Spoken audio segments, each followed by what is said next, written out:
রমজানের দ্বিতীয় আর প্রথম ছুটির দিনে রাজধানীর বাজারে মুদি, ফল, মুরগি ও কাঁচা পণ্যের দোকানগুলোতে ক্রেতার ভিড় থাকলেও দামে স্বস্তি নেই। বাড়তি ভোগ্যপণ্যের দাম আকার আর মান ভেদে লেবুর হালি ১০০ টাকার উপরে, ছোলা বিক্রি হচ্ছে ৯০ টাকা আর মসুর ডাল ৯৫ টাকায়।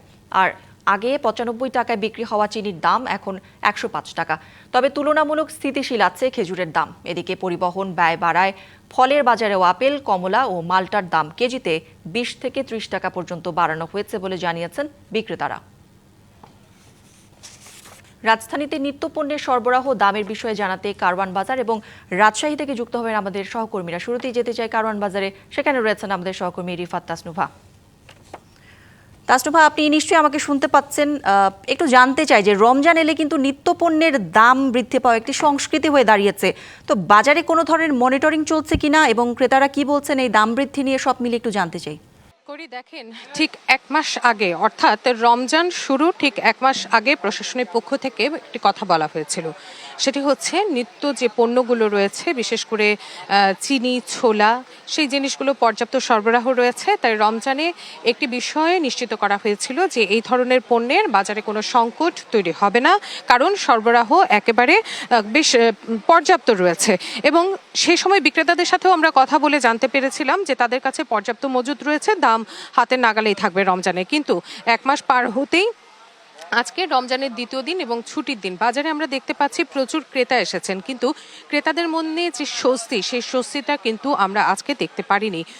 যে কথাটি দেওয়া হয়েছিল যে রমজানের নিত্যপণ্যের দাম একেবারেই হাতের নাগালে থাকবে, কোনো ধরনের কোনো সরবরাহ সংকট নেই, তাই কোনো দামের সংকট হবে না, দামে কোনো রকমের সমস্যা হবে না।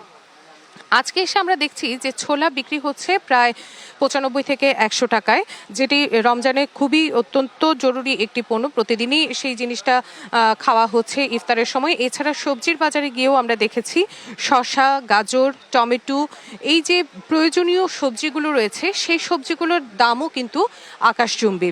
এখন যখন আমরা বিক্রেতাদের সাথে কথা বলছি, বিশেষ করে সবজি ছাড়া আমদানি যে পণ্যগুলো রয়েছে, বিশেষ করে মশলা রয়েছে, ছোলা রয়েছে, তখন তারা বলছেন যে সরবরাহ কিছুটা কম রয়েছে, কিংবা এই জন্য দামটা এখন কিছুটা ঊর্ধ্বগতি। এখানে আসলে কথার সাথে কাজের কোনো মিল গত ১ মাসের ব্যবধানে আমরা খুঁজে পেলাম না। এখানে আরেকটা বিষয় বলে রাখি যে তেলের দামেও কিছুটা ঊর্ধ্বগতি দেখা গেছে। অনেক বিক্রেতারা দাবি করছেন বিগত বছরের তুলনায় এবছর দাম কিছুটা কম রয়েছে, কিন্তু বাজার ঘুরে দেখা গেছে তুলনামূলকভাবে দাম সেই আগের মতোই আছে, কিংবা বাড়ছে কমছে। আমরা মুরগির দোকানগুলোতে দেখেছি এই জিনিসটি আসলে অনেক বেশি খাওয়া হয় রমজানের এই সময়টিতে, ইফতারের সময় বা ইফতার পরবর্তী সময়।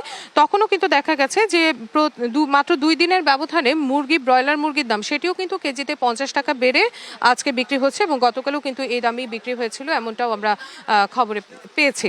তো এই যে বাজার অস্থিতিশীল, কিন্তু আজকে ভোক্তার বা কাউকে কিন্তু বাজার মনিটরিং করতে আমরা সকাল থেকে এখন পর্যন্ত দেখিনি। বুঝতে পেরেছি, আপনাকে ধন্যবাদ। দর্শক, মীর কাদির রয়েছেন রাজশাহী থেকে। কাদির, ঢাকায় নিত্যপণ্যের বাজার দর শুনছিলাম, রাজশাহীতে কি অবস্থা জানাবেন? কৌড়ি, প্রতি বছর রমজান আসলে আমরা দেখতে পাই যে নিত্য পণ্যের দাম কিছুটা ঊর্ধ্বমুখী হয়। এবারও কিন্তু তেমনটি হয়েছে। তবে রমজানে আসলে যে পণ্যগুলো বেশি ব্যবহৃত হয়, অর্থাৎ আমরা ইফতারি বা সাহারিতে যে পণ্যগুলো বেশি খেয়ে থাকি, সেগুলোর কিন্তু দাম বৃদ্ধি হয়েছে। আমি বিশেষ করে লেবুর দামটা, লেবু যেটা গত সপ্তাহে অর্থাৎ রমজানের আগে ২০ টাকা করে হালি বিক্রি হতো, সেটি কিন্তু এখন প্রায় ৬০ টাকা করে হালিতে বিক্রি হচ্ছে। এছাড়া শশার দামও কিন্তু বৃদ্ধি পেয়েছে, শশা কিন্তু প্রায় ১০০ টাকা কেজিতে বিক্রি হচ্ছে। এছাড়া বেগুন, যেটা দিয়ে আসলে সবাই বিভিন্ন ধরনের ইফতারির জন্য বিভিন্ন ধরনের সবজি বা বিভিন্ন ধরনের চপ বানিয়ে থাকে, সেটা কিন্তু দাম অনেক বৃদ্ধি হয়েছে। এখন কিন্তু বেগুন প্রতি কেজি ১০০ টাকাতে বিক্রি হচ্ছে।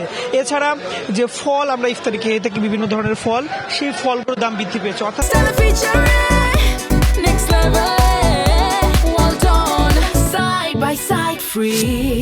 রমজানের যেই পণ্যগুলো বেশি ব্যবহৃত হয় সেগুলো কিন্তু আসলে দাম বৃদ্ধি হয়েছে।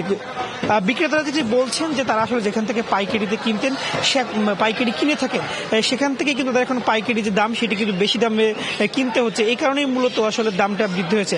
আমরা একজন ক্রেতার সাথে কথা বলবো। আপনি কি বলবেন যে বাজার পরিস্থিতি আসলে কেমন দেখছেন? রমজানের আগে কেমন ছিল, এখন বাজারের দামগুলো কেমন?